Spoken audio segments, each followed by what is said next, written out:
Okay. She's safe now. Well, that's good. That's good news. So we're on page 74 of the book, chapter 16 in the book of Acts, if you want to turn to that. We are going to try and sift through the points of interest here as Paul goes on his travels. But first and foremost, yeah, Jane, you had mentioned maybe looking at a map. I know a lot of us have study Bibles in front of us. So if you have one, how about, since we're in Paul's second and third journeys here, sometimes, oh, and I think I might have put a map in the book too, did I? I thought I saw something for a second there, Jan. Page 92 in the back. But if you have a study Bible too, it'll probably be in color. Oh, this one's. Oh yeah, page 92 in the book, I found kind of a condensed version. It's that right there. Oh, I copied it from Mike. Oh, I forgot that. So sometimes it's helpful. That's in black and white though, so unfortunately the colors of the arrows don't all show up. But this, if you have a study Bible with a map, it kind of gives you just a general idea of where Paul is headed to. Because remember, for the first 14 chapters, it's just really the inner circle of disciples kind of in Jerusalem, right? They're not moving outside Jerusalem. And then when Paul gets commissioned and sent by Jesus, well, he goes, in a sense, everywhere. So he's traveling up the eastern side of the Mediterranean. He's going to what is kind of Asia Minor or modern day Turkey. He's headed over to what is modern day Greece. That's where Corinth is, and Thessalonica. And then eventually at the end of Acts here, he'll get to Italy and Rome. But for the most part, he's traveling to modern day Turkey and Greece, just to kind of get a feel for where he is headed. Sometimes by foot, oftentimes, especially in the second part of Acts, by boat. I hope so. We had a lot of travel. I don't know how else he'd get there. He's got to be in a boat Well, but for these. boat's not exactly easy travel either, right? That's how they get shipwrecked toward the end of Acts. So that can be a dangerous endeavor in and amongst Jesus itself. calm a storm Yeah. twice. Well, once or twice, but doesn't help Paul out too much, No. at least. Didn't So. they get into some bad storm? Maybe going to Crete, was it? Yep, in chapter 27, I think it is, they get shipwrecked. Okay. They get caught up in a bad storm. So no whale comes up to eat them though, like it does for Jonah. We're just going to mention a couple points of interest. If there's something that you want to talk about with 16 through 27, we can. But I'm just going to point out a couple names that pop up here and a couple events that pop up. So when you look at verse 3 of chapter 16, in fact, verses 3 through 6 in a sense, we meet a guy named Timothy. There'll be a couple letters addressed to this Timothy person by Paul toward the end of the New Testament, and this is the very Timothy. So it is a co-worker, it is a companion, it is a traveler with Paul. And eventually what happens with Timothy and a couple other companions of Paul is because Paul can't be everywhere, Paul kind of delegates some of the ministry work and sends these folks off to certain cities or particular regions. And that's what eventually will happen to Timothy, is he gets sent off to a region. And then Paul writes him some letters of encouragement to say, hey, keep up the good work. But this is that very Timothy that we're meeting here. One interesting note here is in verse 3, Paul wanted Timothy to accompany him, and he took him, and Paul had him circumcised because of the Jews who were in those places. For they all knew that Timothy's father was a Greek. It's an interesting note that Paul is having Timothy circumcised because Paul is very much against circumcision. He did it. I don't think I'd want to be with Paul if I was a guy. And he took, well, yeah, maybe it was Paul. I don't know if it was Paul himself that did the circumcising. Yeah, I hope not. Seemingly not. But it's an interesting note because in Paul's letters, he is really against circumcision, right? Because Paul is just in general really against kind of following the laws and the procedures of the Old Testament, because he says, hey, that's in a sense the old thing. Jesus is the new thing. And if you continue to conform to the old thing, you're saying, well, it's not 100% faith in Jesus that does it. There's kind of some of these other practices that we need to do in order to kind of bring about our salvation. But if you remember back to the book of Romans, remember that fun book that we traveled through for an entire summer, was it? It's a very good book.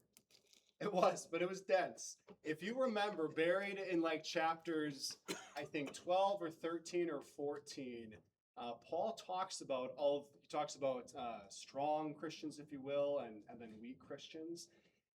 And he says, if you are able to, in a sense, make compromises, so you're not necessarily setting aside your own faith, but if you're able to make concessions so that the group can kind of get bigger and you're not really being hard-nosed with, well, he called them weak Christians, which sounds kind of mean, but he said if you, as a strong Christian, don't kind of scare away weak Christians by forcing them to do something that they don't kind of want to do, right? If unity is the goal, well, we're going to have to make some concessions along the way.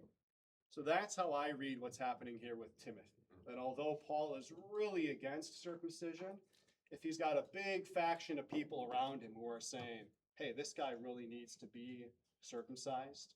Again, Paul would say he's a strong Christian. He does label himself that way. So perhaps he says, okay, for the sake of unity, for the sake of compromising here, we'll get Timothy circumcised and we'll just move onward together. So that's how I read it, because otherwise it reads strange, because Paul is against it typically. Yeah, was intermarriage between Jews and people of other faiths common at that time? That's a good question. I don't know. Yeah, because he comes from Timothy's mixed marriage. Yeah. Yeah.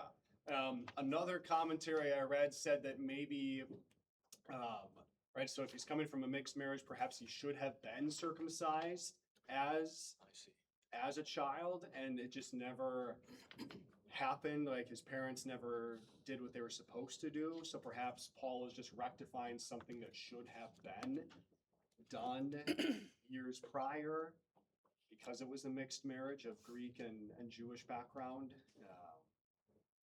I don't know. It's a lot of people trying to explain why it's happening. And I think it's just Paul, once again, in order for the sake of unity, right, we have to kind of set some things aside, right? It'd be fun to make all the rules, but your group is going to be kind of small if you're constantly throwing people away because they don't follow your. Where does Paul draw the line then? Where does he draw the line? Does he draw a line? Because at some point, I mean, personally, well, I want to be part of your group, but I don't want to accept Jesus Christ as my Lord and Savior. Well, yeah, that would we're be, not going to compromise that. Yeah. Sorry. Like, And he says, I'm going to that's stand the on that line. rock. He says that's the line, but he says, Oh, okay. right. So his example in Romans is if there's a weak Christian who only eats vegetables because they say eating meat that's been maybe sacrificed, right? They say eating meat is going to harm their faith to some degree. Paul would say, well, that's not true or right technically. But when I go into your house, I'm not going to eat a big, sirloin steak right in front of Oh, you, yeah. because that's going to potentially harm your faith, right? Paul will sit down for a meal with such a person and eat Yeah. just a big old salad, right? Even though he knows that has nothing to do with salvation, but he knows he's sitting down with someone who is genuine and authentic and Christian. Yeah. But for them, they just have a different practice. And Paul still wants to be able to sit at the same table Yeah, with definitely. these people. So Definitely. there is a line, yeah, eventually. I was just curious if he actually drew the hard line or ever talked about it, because as much as the slippery slope argument isn't an actual argument when you come to logic and argumentation, that is still you give an inch, they take a foot, they take a meter, Maybe. they take a mile. Yeah, at some point, yeah, that's all of us. Yeah, that's every human being. That's just the nature of humans. So to allow such things within God's perfect church or within the church. Well, it's not a. It's not a perfect church, but within the faith seems dangerous and short-sighted, knowing that the eventual outcome is that here we are. You know, Yeah, well, But I- actually, I shouldn't say the eventual outcome, but an outcome could be. yeah. But otherwise, there'll be no church, right? Oh, If exactly. we just kind of hardline, Oh yeah, it's because even we would eventually have to kick ourselves Oh, out. I'd have to. I Right? I'm like, sure yeah. there are probably things that Paul does where 100%. he looks back and thinks, "Oh well, according to my own rule book, Yeah, I should be." and that's I should be awkwardly kicked built out. into the faith of Jesus being our savior for Yeah. such actions. But So I've got a question. Yeah.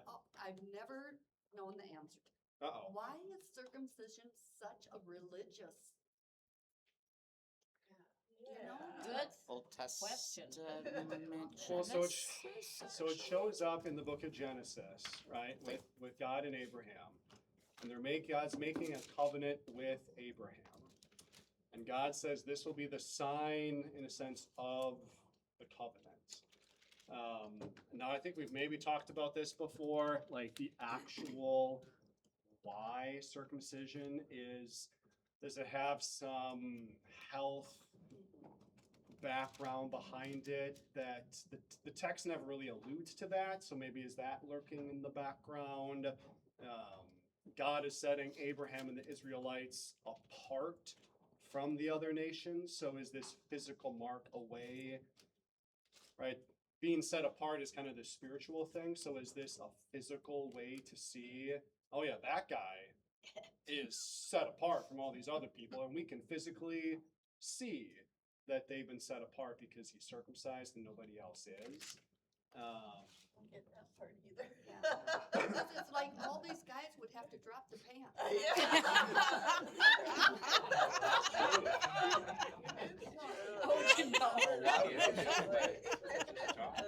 Yeah, right.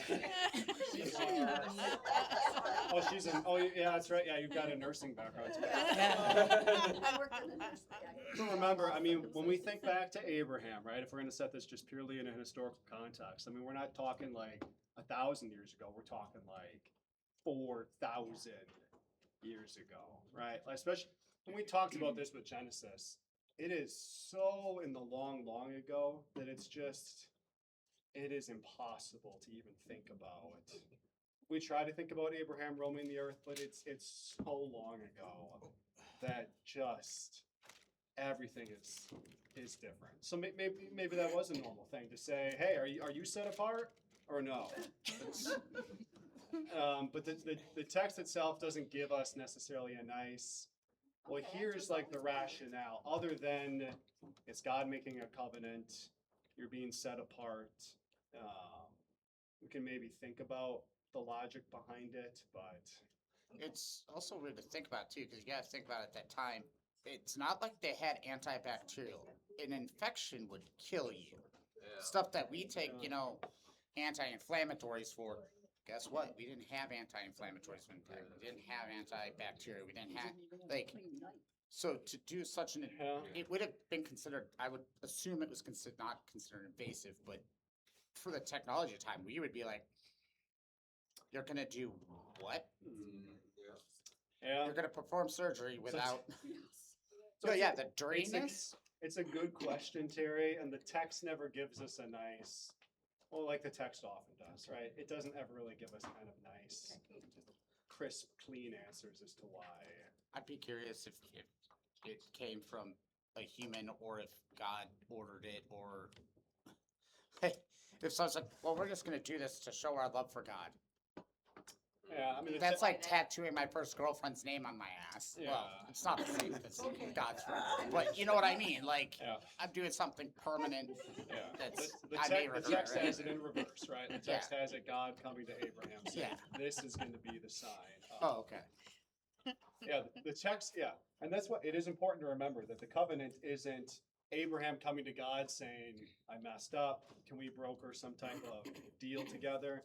The text is clear. It's God going to Abraham, right, and saying, I choose you. Mhm. Right? So even going back to just that idea, it's in chapter 12 of Genesis, where out of the blue, God just shows up to Abraham and says, you're with me now. I'm going to make you a great nation. No ifs, ands, or buts. This is how it's going to be.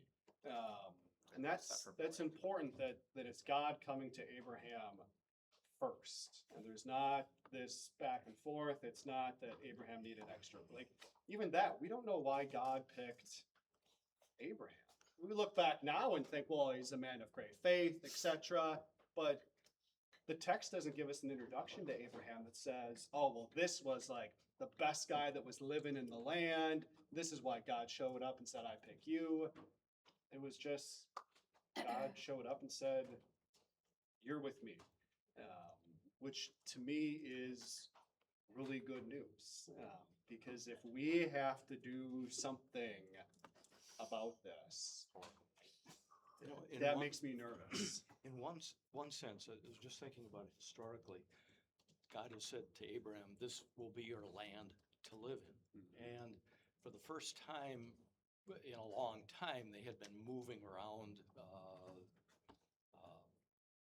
from place to place prior to that. They're going to live in amongst a whole bunch of people that there's immediately concerns about intermarriage and all the rest of this going on. Maybe one of the intents is to help them to distinguish themselves among others who are genetically the same people. They were all Aramaic, but just from different tribes. And the other thing that occurs to me immediately is today we're much more modest about what we do. Even in Roman times, Romans, Jews, everyone shared common bathrooms. There was a lot of drop trow opportunities, and they saw each other regularly. So it was It's a different time. yeah. It's not like the the brand on the forehead, but it's still something that's pretty Yeah. obvious, regularly Yeah. exposed. We went to Ephesus and we went to this one location where there were these toilet rock stone toilet thing, and they were side by side by side by side, just like me and you together, right? Thirty of I got a row of them. Yeah. So it's That like, is still how it is in the Middle East now. It's just holes in a line in crowded areas. At least that's the way it was in Ramadi. Yeah, it was a whole different time. Yeah, absolutely. Yeah. It's the It's a good public question, ones. Terry, but I don't know if we'll ever get. It's okay, We'll add it to the list. We'll add it to the list of things that we. I mean, I've always accepted it, that it's a religious, it was like. Yeah. Absolutely. I've got something for you. Oh, yeah. So do you think that, what's the average circumcision with babies, do you know? I've been out of the hospital Sure. setting for 40 years. That would be I would interesting. say for male boys in the U.S., it's probably pretty high. Maybe drop. And that, I think, goes in cycles, so I know back in the 80s and 90s, Yeah, he knows everything. I don't know. Well, I can be a stat you guys look up afterward. I Yeah. didn't prepare. But isn't it true that Jewish boys now do not get circumcised? It's only us Gentile boys that get Interesting. That I don't know. circumcised? I mean, because every Jewish person I know, I mean, not that we talk about that much, but it has been brought up, and it seems like now it's the Jewish boys that Interesting. are not getting Yeah, circumcised. that I don't know. really? Huh. We'd have to. We have to do. Oh, I thought today was going to be a very. It's I didn't have my He forgets who we circumcision are. questions and answers ready Forgets to. about this group. Okay, should we move on to Lydia? Yes. Let's do that, yes, definitely. I think I've lost. Okay, let's meet Lydia in verse 14. We meet her for just a second, but she's pretty famous to us. In verse 14 of chapter 16, a certain woman named Lydia, a worshiper of God, was listening to us. She's a dealer in purple cloth. You've probably heard of Lydia, right? And the purple cloth. Lord opens her heart to listen eagerly to what Paul had said. And then her and her household instantly get baptized. So again, just kind of a reminder of the progression of the gospel. She's not necessarily a person who was a complete unbeliever, right? We hear she's a worshiper of God. So in a sense, she just needs someone to kind of fully proclaim the gospel to her, and then she believes. But again, Lydia and this, the purple cloth kind of go hand in hand. So we've probably heard of this person, right? Maybe with the purple cloth, and that's from right here in Acts 16. There is another, let's see, Paul and Silas get dragged off to prison in verse 25 and onward. We once again have the foundations of the prison are shaken. Everybody's chains are unfastened. The jailer attempts to kill himself because he sees that the folks that he was supposed to be guarding are now running away.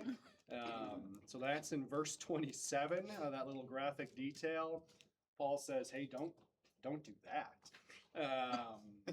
He falls down. He believes in Jesus too, right? It seems like every scene is just showing the progression of the gospel. And this, I believe, is what the third kind of someone gets imprisoned and then someone gets miraculously free. So I think this is what the third sequence now that we've seen of that. And this is probably the most well described and kind of right, they're singing, there's an earthquake, this conversation with the jailer. So this is probably the most intense of all three. I think that's all we can say about chapter 16. I The hope. prisoners didn't even leave, it sounds like. Oh, is that? It sounds like all the prisoners stayed in jail after all of their restraints were broken. Paul They says, hung hey, around. now we're all here, don't kill yourself, we're still here. We didn't At escape. least for the moment, right? Yeah. He takes them out and is like, all right, Yeah. what do I do to save myself? Mm-hmm.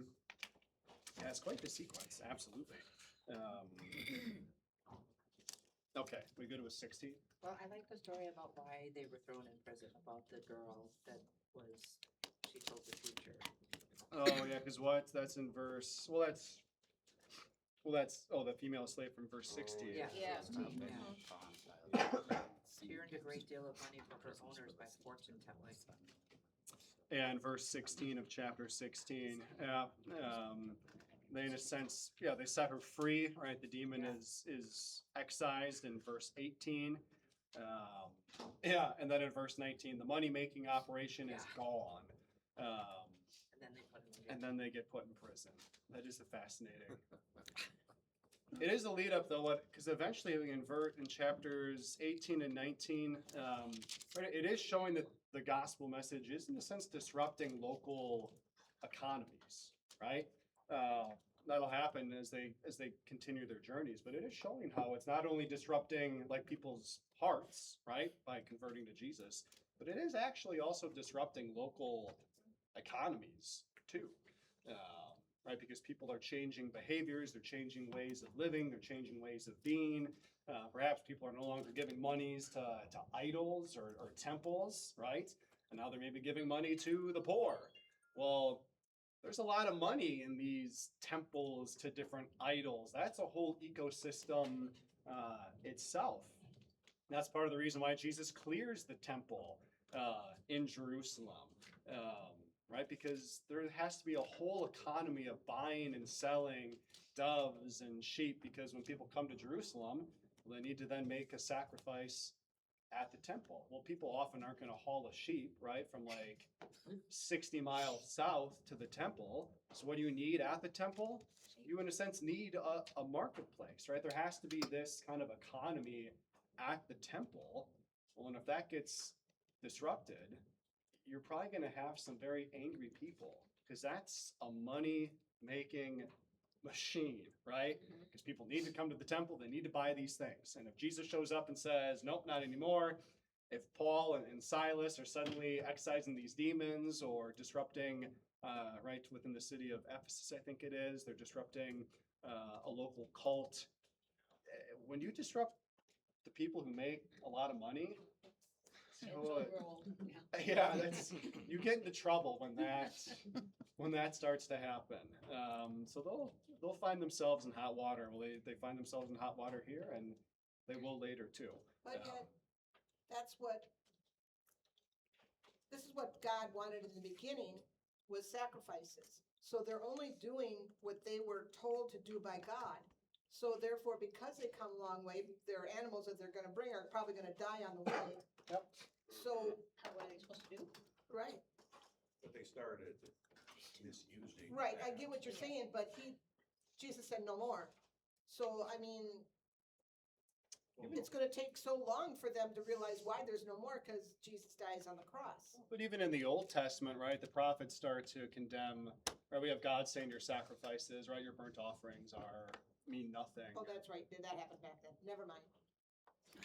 But I think it's a good reminder that as humans, I don't know if we take the hint, and I don't know if we even take the direct critique, right? I think it takes time to move Sure. our hearts. So even if the prophets literally told the Jewish people, if you continue in your ways, Jerusalem's going to be overrun, the temple's going to be destroyed. And what did they say? Well, we're just going to continue in our ways, right? So I think it takes time to move our stubborn hearts. So that even if you have prophets saying this isn't the way anymore, even if you have Jesus saying this isn't the way anymore, right? The early church is still struggling to figure out what exactly are we supposed to be. Yeah, It's hard. But it wasn't just the Jews, it was the other religions too that did things that, remember something about a story about some kind of metal worker or something? That he was out of a job because he didn't have to make this particular whatever it was that he was making for them to use in their, religion. Yeah, well, that's, So it was not just the Jewish people, but it was kind of affected the economy of oh, absolutely. I think that's coming up in like chapter 18 here, right? There's these cult, worships of, Greek, and pagan gods, with whole local economies sprung up around those folks. And when they convert to Christianity, there goes all that money. the money. It's like going to Paris and you buy the little statue of the Eiffel Eiffel Tower. Tower. Eiffel thank Tower, you. yeah. Somebody says, well, We're done with the Eiffel Tower. we're done and with the all- Eiffel Tower. A lot of people are out of work. It's- The crazy part is you can see the local economy is still being affected by Christianity today. Like if you remember back in the 80s and 90s, there used to be commercials all the time, feed a starving child in Africa for this much a day, this, that, and the other. They didn't go away because, people weren't giving. They went away because we more or less solved hunger in Africa outside of socio-political, warlords stealing the supplies being sent. Like, the Christian church reshaped Africa in the 80s and 90s. This is just how it happened economically. And They're it's still still doing starving. it today. Yeah, they're still hungry. There's still some today, yes. It's not nearly as bad as people don't generally die of starvation anymore anywhere in the world. And not in small parts. Sudan is starving. Yeah, I think it's still probably the leading cause of death, I would argue, for kids under 5, yeah. right? Hunger. Only in areas where there are warlord type leaders. So Where there's there's people that will come and take stuff from people trying to help. Well, that's a lot of places, though. It is. But it But is isn't not this- nearly, but all the more. I mean, isn't places the not stat way. that like 1/3 of people live under, or a half of people have like less than $1 a day? No, yeah, to live that's on? most of the world. Yeah, so I'd argue that food insecurity is still a pretty big. I mean, no, food's so cheap. we will believe what we believe. In Africa, food is very, very cheap. Yeah, I'm gonna push back and say that food insecurity in the United States is a problem. Yeah, Let Right. alone, yeah. I mean, if we might not be able to see it, but it's an absolute. I would argue that it's more of a personal insecurity to people because I can go in Belle Plaine. If I don't have food, there's a food shelf in Belle Plaine that will give me food if I walk in and ask for it. But you have So the you can ability. do the same thing at any soup kitchen in Minneapolis. I do not think food. Now you have to swallow your pride as a human being to go ask for the help, You have to be able and to- that's hard. You have to Don't be get me able to wrong. get Swallowing there. our own pride. You have to be able to get Yeah. there, which that's a huge problem for folks. To be able to just access, Yeah. right? It's quite, all right, Yeah. you said you could drive there. I lot of can people walk to the can't. one in Belle Plaine. Yeah. I can walk, and if you live in Minneapolis, Yeah. I can walk to anything in Minneapolis. Yeah, Like as and much I'm- as we think cars are important, Yeah, and I'm I glad that really- you can walk there, but let me tell you, when I was in Milwaukee, there are plenty of people that couldn't even walk places, right? Or didn't even have the mental wherewithal to do stuff like that. Right. but So if I I think walk it's- to any Christian, I go, hey, I could really use a ride to the soup kitchen. Do you mind? I guarantee you none of you would put me out for that if I said, hey, I could really use a ride. I don't have gas money. I don't think any of you would say no to me. Yeah. I don't think any of you would say no to anybody Yeah, that we're was not gonna- genuinely. yeah, we're gonna be done with this, Andrew. Yeah, So- I got you. I understand. So chapter 17 of Acts, we actually have someone in verses 16 through 34. Someone across the table from me, just a month or two ago, was standing on the very place, Mars Yes, Hill, indeed. where Yeah. this. So Paul gives his famous speech to the folks in Athens. They worship, right? They've got all these different gods they worship, and just in case they forgot one or left one out, they got a statue to this unknown god, right? Yeah. So they don't hurt this, 999th Yeah. god's feeling. And so Paul comes along, and what's great about Paul, right? He meets people where they are, right? As he's proclaiming the gospel message. So he walks into Athens, he looks around, and this is, I guess, I don't know, hopefully what I try to do with sermons too is look back at the week and say, well, where did I see God just in the minutia of life? But Paul walks in, and sure, he probably criticizes all those Athenians for all the pagan worship that they do, but he notices this, in a sense, statue or whatnot to an unknown God. And he says, well, I can preach on this. He says, you call this an unknown God. I've got a name for this God for you, and the name is Jesus. And so he starts preaching and teaching about Jesus. And it's a great reminder, I think, to all of us, not to necessarily just walk into maybe whether it's a different culture or a person with a different way of living and just kind of obliterate everything that they believe, because that would be hard for them to take. But Paul walks in and kind of looks around at what they're working with and says, well, I can preach given the material in front of me. I know who this unknown God is. And so he stands up on Mars Hill and gives this speech. And Todd, did someone read from this portion of Acts when you were there? No, they didn't. I wish we'd had an opportunity to, it was just mentioned, this is the Areopagus, and this is where Paul gave his first speech to the people of Athens publicly. But, it was inspiring just to stand there and Yeah, to see the yeah. place. And to realize, try to imagine 2,000 years ago, thousands of people pouring around all these various temples. And here's this guy from the Middle East comes in and decides to start to preach to them about a new God, the one that doesn't have a temple up here yet, as you Yeah. say, Mhm. the unknown. And people listen to him, and not just a few, Yeah. thousands of people listen to him. So, it's the power of that willingness of a human to step out and, as you're saying, speak. Yeah. It's really amazing. Yeah. To speak, and then again to look out at the environment, if you will, around you, and to be willing to even incorporate. Yeah. Right, he quotes from their poets. Right, he's not. I'm sure he's got many critiques for pagan life and beliefs, etc. But he at least is willing to integrate it and make that thread and connection back to Jesus. Because if you don't start where people are already at, well, you're never going to be able to kind of get them to your side. So there's a reason I think that Jesus picked Paul. Right, he's a great writer, he's a great preacher, but I think he knows how to speak to people's hearts, especially people so different at times from him.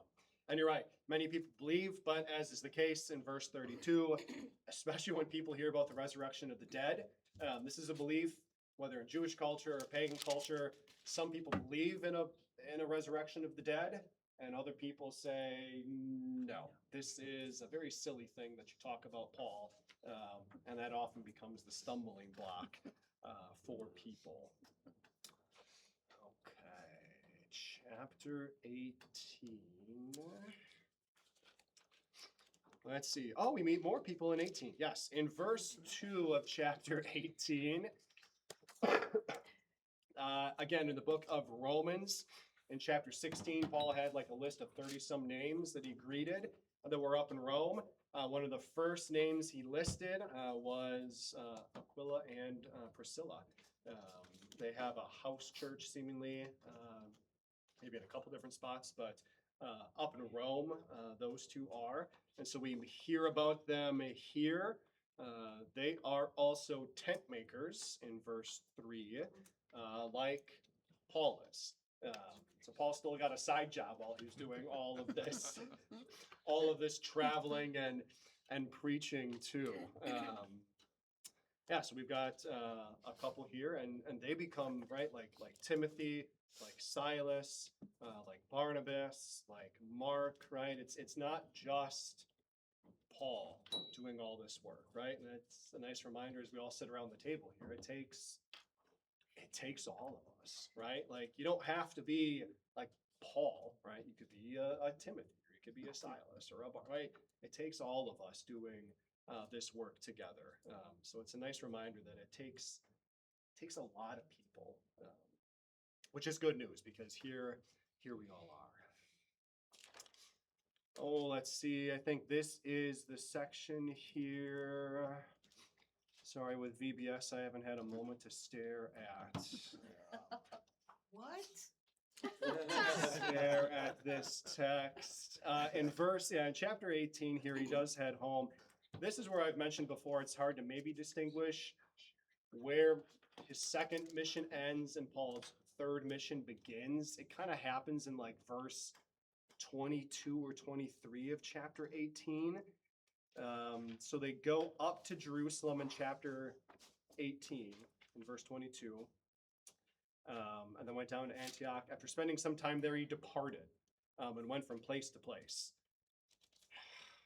Right? It's not like Luke is saying, and that concluded the second mission. And then he started, the third mission. It's just kind of this unceremonious, goes up to Jerusalem, comes back down for a bit, and then he takes off again. Like maybe it was just a pit stop for a couple days, and It's he not just like- needed a Not refuel. like a and- movie sequel, right? Yeah. But if we're looking to define a mark between these, that's where it's happening. And again, they always say they go up to Jerusalem because Jerusalem is up on top of a hill, right? So that's why we're always saying we're going up to Jerusalem or going down to Antioch, because if you go to Jerusalem, you're going up the mountain, and anywhere from there is down, right? Down So it's not like south, up saying we're north. going up north. You can go up Like- to Jerusalem from Yeah, Rome. like we're going up the map, I guess, but they're literally going like up to get to Jerusalem. There we learned something today. Hey, we can't. 18. So then, kind of this point here, end of 18, all the way through 21. So we're on page 76 of the book here. He spends much of the third mission. He kind of circles back to all the places he had been on that second mission, and then spends most of it in Ephesus. We meet a guy named Apollos, right? Another co-worker of Paul's here that's quite important at the start of 19. What I like about that sequence with Apollos here is a correction is made. So it says, let's see, in verse 2 of chapter 19, while Apollos was in Corinth, Paul passed through where he found some disciples.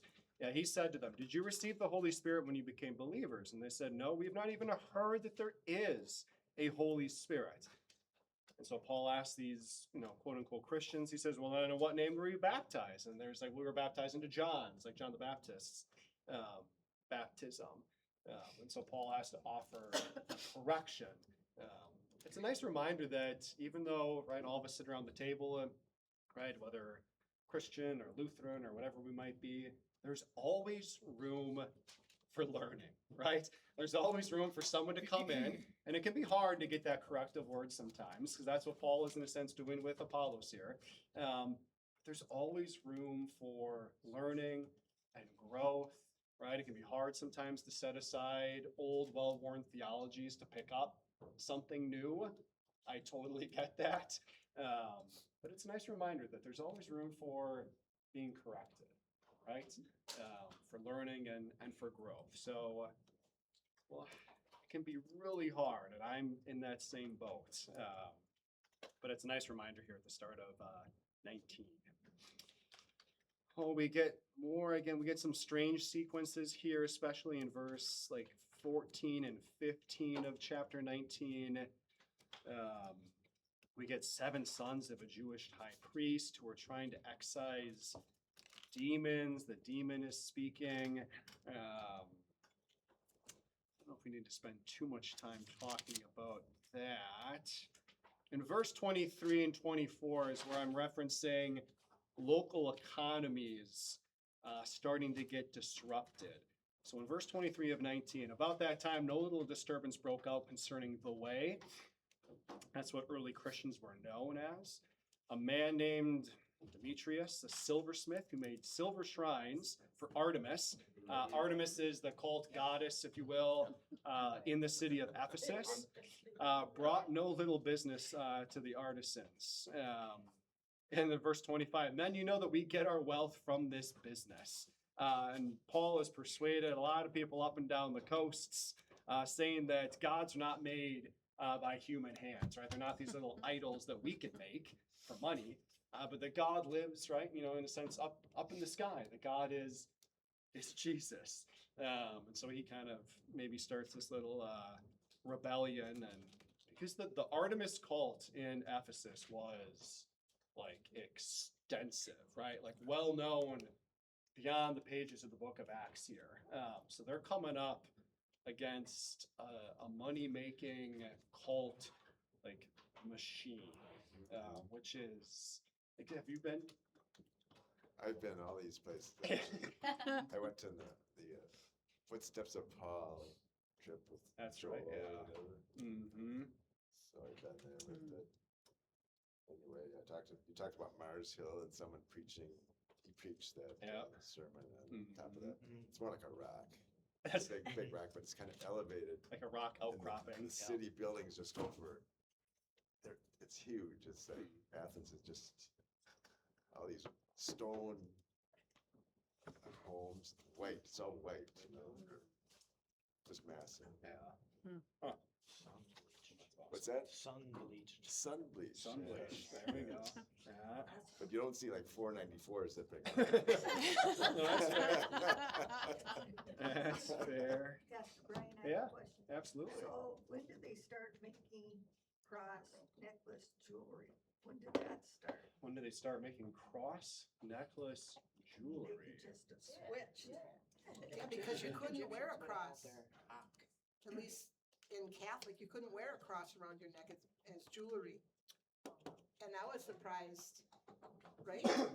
Well, and at the time, the cross wouldn't have been seen as a holy symbol. It would have been seen as a symbol of execution. It'd be like wearing a gallows around your neck. Yeah, it's in theory, it's potentially a sign of embarrassment at this time for the early church. Perhaps still too close to home as a reminder of the thing that killed, right, their teacher and their savior and their Well, Lord. that's I would argue maybe like the fish symbol is probably one of the earliest symbols the Jesus. of Christianity, right? And we still see, right, like the fish symbol nowadays. When did the cross become? I don't know when that would have come into vogue. So is that a bad thing? No, What? Don't laugh. sitting here, I would say it's neither here nor there. Well, I wear it just to show people my Christianity. Yeah, that's okay. Ask ChatGPT. Yeah, I would say it's neither. I don't think don't know, I would say it's neither a good thing or a bad thing. I think it can be a good thing when it encourages right? It can encourage conversation with people, it could be a conversation starter. A lot of people on TV, like news anchors, Will still wear- wear them. Yeah. And But- the tombs underneath the city of Rome or outside the city of Rome, the underground tombs the early Christians had were often marked with either a sign of a shepherd's crook or a fish. They used those signs to identify themselves probably as early as the 2nd century, Yeah, maybe I would before. guess it's happening soon. So- I'd have to look into that, kind of when does, like, the cross become, Well, I'm like a- almost feeling like I shouldn't be wearing them. no, No, no, wear it. no. Yeah, Sure. wear it. don't feel that. Well, you know what I mean? I know that in the beginning, like when I was a kid, that was a definite no-no to be wearing crosses, you know? Or it was almost like wearing your rosary, Yeah. you know? Huh. But you don't wear a rosary? No, I don't. No, not you specifically, like, in general, you don't wear a rose. I know nothing about Catholicism as far as the traditions with rosaries and confession and all that Yeah, goes. normally it would. So, hearing that you don't actually wear a rosary blows my mind. I thought it was an actual necklace you wore. No.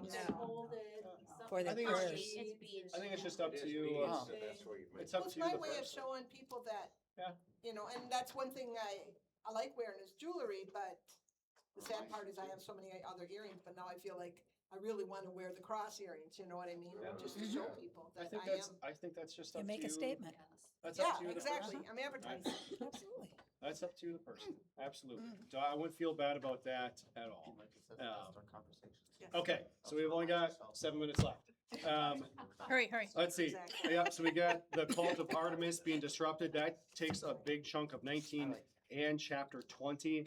The one thing I want to make sure we do talk about in chapter 20, though, it is a quite humorous event in the midst of this very serious upheaval that Paul is causing. So in verse 7 of chapter 20, Paul is holding a discussion with people, and it says in verse 7, he continues speaking until midnight.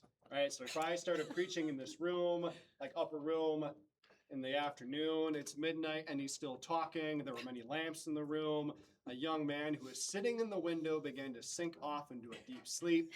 While Paul talked longer, overcome by sleep, he fell to the ground 3 floors below and was picked up dead.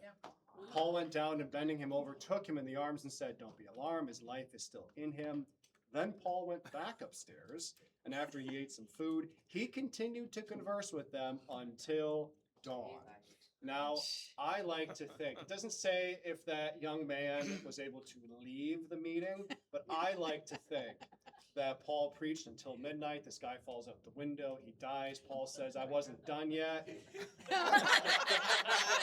He raises him from the dead just so we can catch the end of the final 6 hours of this sermon. You're So not that's- dying on my watch. Yeah, So- not in the middle of So my- what you're saying is when you go a little over time, I need to find a window. Yeah. But even then, apparently, that's not enough Yeah. to get out of this. To get out of this sermon. That's why services are So only it's- an hour long yeah. now. So Paul had a lot to say. But also in this sequence, right? Are we getting maybe? Let's see. We still from we're potentially getting shades too, even in verse 11. Right, Paul had broken bread and eaten. Are we getting shades of like the Eucharist or the Last Supper, right? Bread and wine happening in this moment? Maybe. Acts never really like fully alludes to people sitting down and having this specific like meal that's called right the Last Supper. But we might get shades here and there, right? He's broken bread. Well, that sounds very, very familiar. So is that what potentially is happening there too? Okay.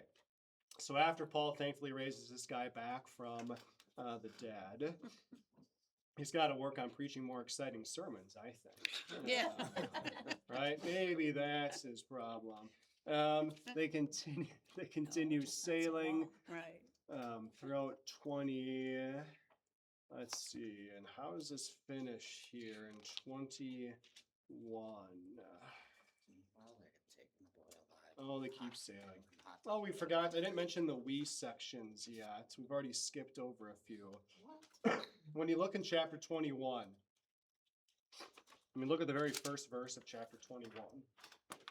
When we had parted from there are 3 sections of Acts for about only a dozen verses at a time, where all of a sudden the narrator starts speaking and saying we, right? Often he'll say Paul and Barnabas did this, but all of a sudden now it says, well, when we went here and did X, Y, and Z, which is fascinating. So is this, there are different ways to think about it, right? Is Luke, right, around for a lot of these different journeys?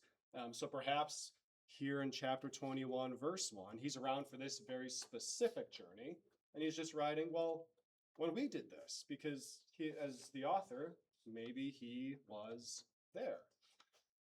I think that's probably what's happening. Another way to think about Acts is, since it takes place over so many decades, since it takes place in so many different locations, perhaps Luke is the author, as he alludes to back in his gospel. He specifically says he's looked into all the sources, he's researched everything. Perhaps he's gathered a bunch of like diaries or travel logs, right, from some of these specific people.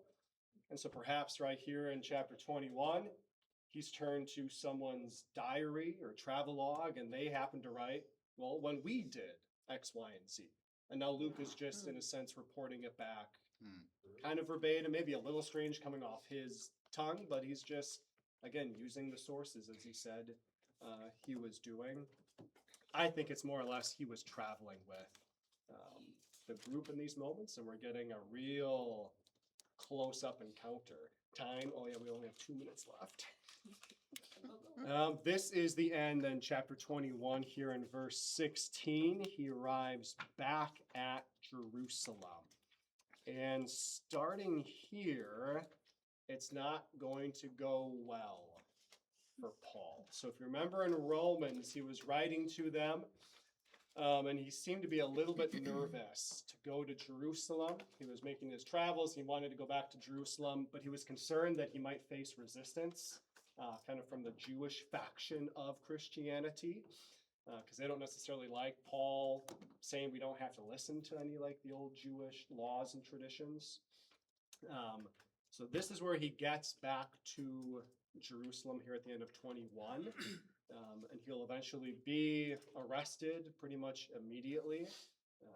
And then the remainder of Acts will be his unceremonious journey up to Rome, where he'll face trial and then eventually is executed. So that will be the remainder now of the book of Acts. Shall we pray? Yeah, 1 minute. Perfect. Let's pray.